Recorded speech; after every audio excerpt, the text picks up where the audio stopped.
भारत और चीन में होमो सेपियंस और निएंडरथल्स नहीं बल्कि डेनिसोवंस मानव रहते थे। दोस्तों, क्या आपने कभी सोचा है कि बहुत डिस्टेंट पास्ट में हमारे देश भारत और इसके आसपास के देशों में किस तरह के इंसान रहते थे? अभी हाल ही में वैज्ञानिकों ने इंसानों की एक नई प्रजाति की खोज की है। इन्हें डेनिसोवंस कहते हैं।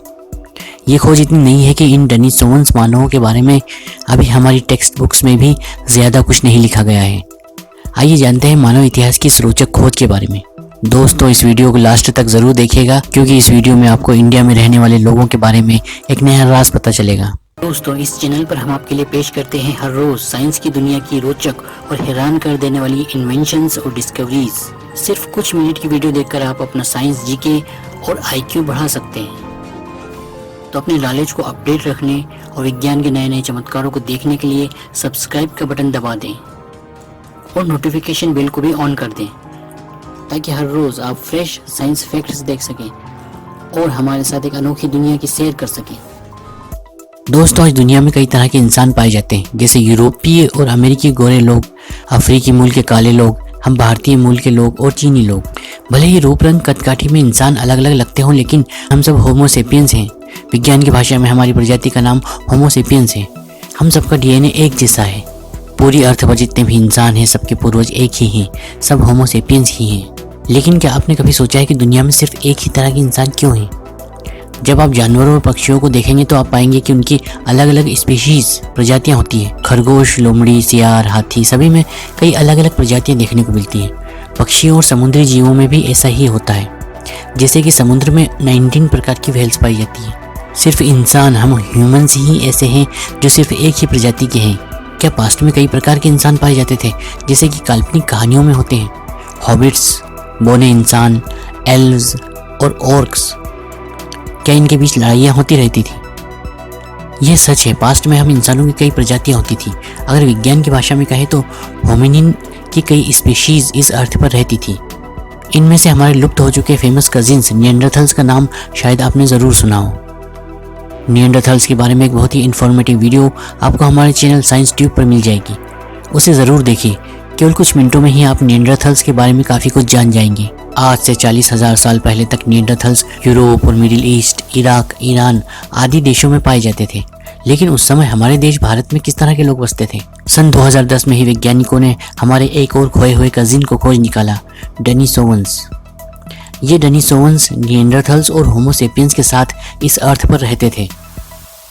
इन विलुप्त हो चुके डेनिसोवंस मानवों के पहले सबूत साइबेरिया की डेनिसोवा गुफा में पाए गए हैं। पहले आर्कियोलॉजिस्ट को खुदाई में एक छोटी फिंगर बोन प्राप्त हुई। जब इसका डीएनए एनालिसिस किया गया तो वैज्ञानिक हैरान रह गए, क्योंकि न तो यह इंसान था और न ही निएंडरथल। वैज्ञानिकों ने इस नए खोजे मानव का नाम रखा होमिनिन्स डेनिसोवंस, और अधिक खोज करने पर वैज्ञानिकों को इसी गुफा से डेनिसोवंस की कई और हड्डियां मिली। लेकिन सन 2015 में एक और धमाका हुआ, जब इस गुफा ने मानव इतिहास का एक और राज खोल दिया। वैज्ञानिकों को एक ह्यूमन लिम्ब की हड्डी मिली। जब इसका डीएनए एनालिसिस किया गया तो रिजल्ट देखकर सब हैरान हो गए।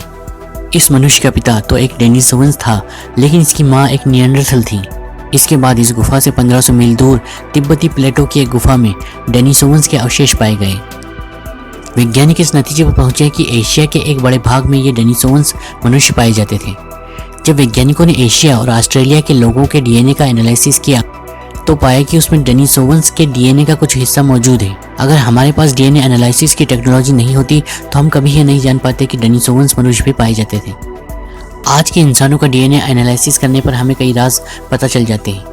आप जानकर हैरान रह जाएंगे कि आज जीवित इंसानों के डीएनए में निएंडरथल और डेनिसोवंस के डीएनए का कुछ हिस्सा मौजूद है।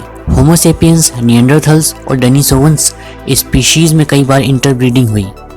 इनमें कई बार आपसी संबंध कायम हुए, जिससे कि इन दो प्रजातियों के डीएनए के अंश भी हमारे डीएनए में आ गए। यूरोपीय मूल के लोगों में 2 से 3% निएंडरथल का डीएनए पाया जाता है, जबकि साउथ ईस्ट एशिया और मेलेनेशिया के लोगों में 4% डेनिसोवंस डीएनए पाया जाता है।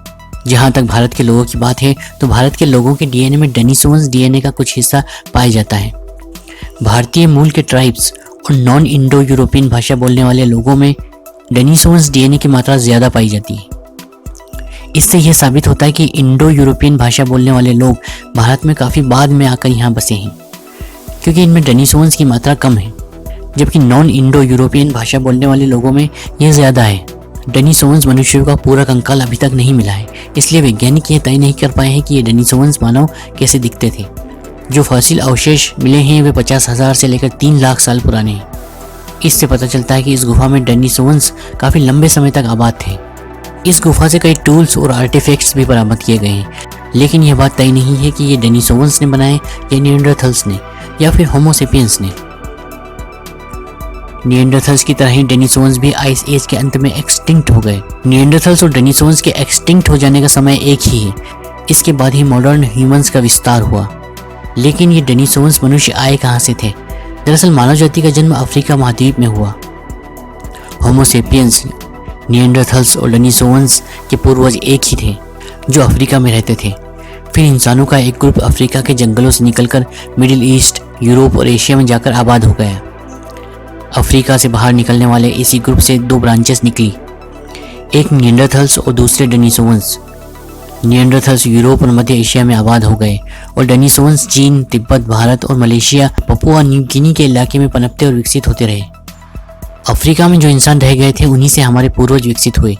आज से 40,000 साल पहले जब होमो सेपियंस अफ्रीका से बाहर निकलकर एशिया के इलाकों में आबाद हुए, उसके कुछ सालों बाद ही निएंडरथल्स और डेनिसोवंस दोनों एक्सटिंक्ट हो गए।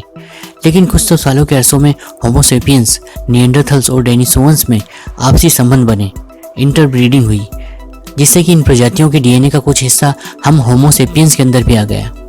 डेनिसोवंस मानवों की खोज बहुत नहीं है। अभी तक केवल 2 गुफाओं में ही इनके अवशेष मिले हैं।